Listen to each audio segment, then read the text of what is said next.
Dah siap dah. Inilah tadi benih-benih yang saya dah semai tadi, yang saya dah kutip dari mak dia. Nampak ni. Kita tengok dalam masa 2 minggu lagi atau seminggu lebih mereka akan tumbuh akar. Alhamdulillah. Ini yang dah lama, dah besar. Yang ni pula semaian cili padi, timun, terung, bunga matahari. Rajin sangat nak buat apa, buat tag name. Nak ambil aja dia orang punya tu, letak je situ kan. Senang. Ini baby dia juga. Yang tu dah besar, dah menjadi, tampak tu. Dah menjadi cantik sangat. Ini adalah semaian di belakang backyard saya. Apa di? Tunggu di, sana dia di. Umi nak tunjuk ni jap. Ini pula ini saya baru letak beberapa hari lepas, tapi nampak mereka segar sangat. Nampak tu. Segar sangat, nan cantik kan. Tu baby dia kecil lagi sebenarnya. Kecil macam kecil daripada jari kelingking saya. Baby lagi ni, baby.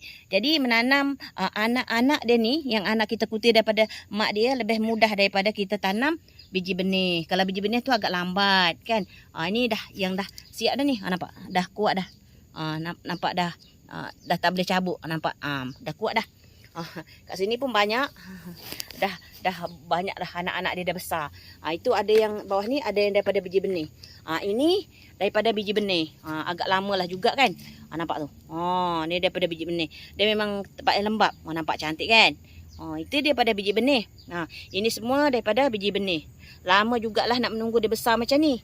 Ini dah kira berapa sentimeter ya, 2 ibu jari. Besar dia, cantik kan. Alhamdulillah, cantik sangat lah. Nampak tu. Wah, cantik. Tu pun cantik tu. Nampak.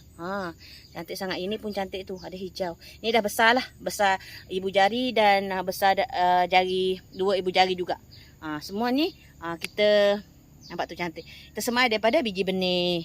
Ini kita ambil daripada induk anak-anak dia. Nampak tu? Tu. Cantik kan? Ni pun cantik sangat. Tu dia. Sukulen montel. Nampak? Ni baru semai juga biji benih. Biji-biji benih. Ni biji benih. Daripada biji benih. Lambat sangat nak hidup. Tapi okeylah, hidup lah. Nampak tu dah berlubang. Itu mesti ada orang yang mengokaknya. Kalau bukan Cik T ataupun siput. Siput babi lah. Ni dah besar. Dah cantik sangat dah. Okey. Naik ke atas pula. Ini yang dah jumbo-jumbo. Ini dah besar-besar. Ini dah besar penumbuk semua ni. Nampak tu? Dah besar-besar penumbuk. Besar sangat dah. Ni. Nampak? Dah besar dah. Dah. Ada yang dah berbunga dah juga tu. Inilah cactus variegated gymno. Nama dia. Tu dia. Banyak tu. Ini dah besar-besar. Besar-besar penumbuk tapak tangan. Besar sangat. Alhamdulillah. Tu kan. Semua atas-atas ni. Tu yang dah besar-besar. Mereka ni tahan panas dan tahan hujan. Macam tu. Dah besar. Yang ni grup yang baru nak membesar. Bawah ni pula biji benih. Daripada biji benih. Nampak tu. Wah, cantik ni. Macam jelly dah pula ya. Ni nampak cantik sangat. Okey. Ini adalah ladang kaktus saya. Ladang kaktus. Ini baru semaian. Weh. Apa di? Tu induk dia tadi. Itu semua. Nampak tu. Kecil-kecil sekulen. Semua baby-baby tu. Itu inilah kebun saya. Ladang-ladang kaktus. Ladang lah konon-kononnya. Doakanlah dapat ladang kan.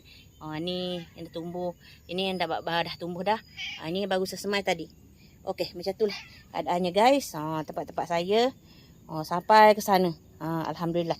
Dia ada teman saya ni. Ya sayang. Nantilah dah masuk nak makan ikan. Macam itulah guys. Semoga bermanfaat. Apa yang kita buat dengan betul-betul kan. Allahu Akbar, cantiknya.